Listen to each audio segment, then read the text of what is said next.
For a hill, start by mixing up a regular green and using that to paint the horizon line of the hill and fill it in.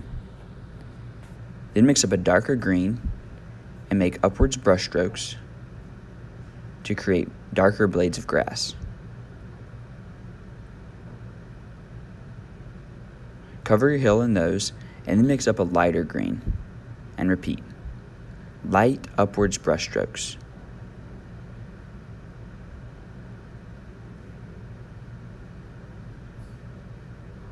Having lighter and darker areas in your grass will get a realistic grass look. For a mountain, mix up a gray or brown, and make sure you have a big glob on your brush as you create the horizon line shape of your mountains. Make sure the edges of your mountains are nice and neat, and then use the rest of the brown to fill it in.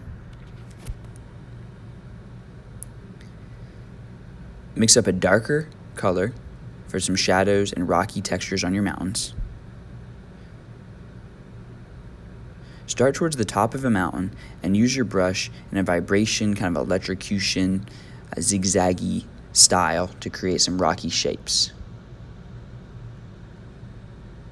Lightly drag your brush down the mountain.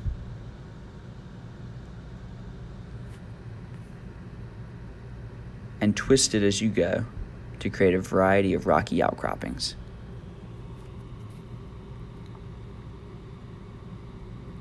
Make sure the sides of your mountain and the bottoms get texture. For a tree, start by mixing up some brown and get a big glob of it on the end of your brush.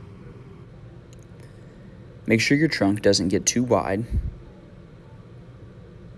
And then using more paint on the end of your brush, paint mid-sized branches and small branches. Then mix up a darker brown. And using the same style of brushing as you would for a rocky shape, paint bark textures down the trunk of your tree. You can mix up a lighter brown as well and repeat the same process to create lighter and darker areas in your tree, giving it a bark texture.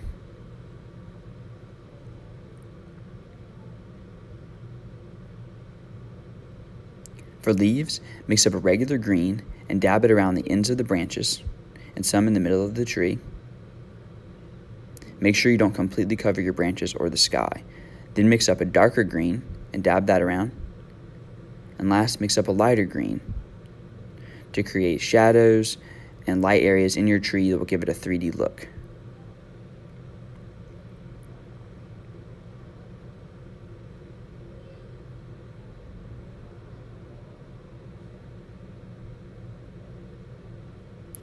For water, start by mixing up the color for your water and then painting it into the shape that you need. For rivers, start thin and curve it down into a thicker river as it comes down towards the bottom of the page. Waterfalls fall straight down into a pond, and waves curl up and then fade back into the ocean. For flowing water, just drag your brush with some white paint on it along the direction the water would flow in the river.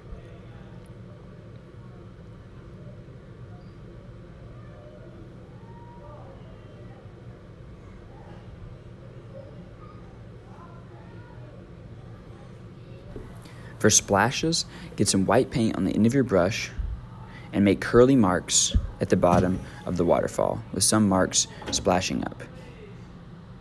You can create ripples going out from the waterfall.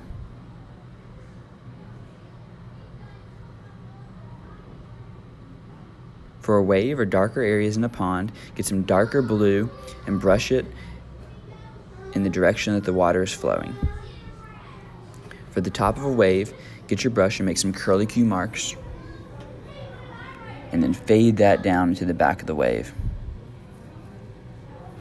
For a flame, make sure you have some red and yellow on your brush, and then start towards the bottom of the flame and curve and twist up into a point. You may have to go back over your wave with some more yellow to get the yellow parts to pop.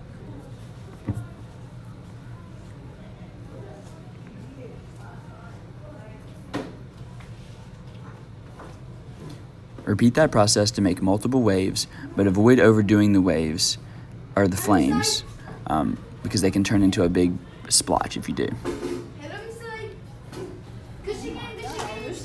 For a volcano, mix up an orange and make sure you have a lot on the end of your brush and create the lava flowing down. The key to this is just having a big glob of that on the end of your brush so that it doesn't mix in with your mountain too much.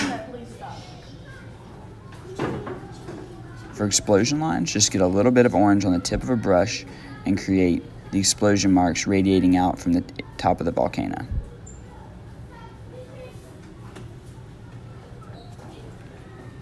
For lightning, mix up a dark cloud color, use some water, and paint your cloud, and then blot it with a rag.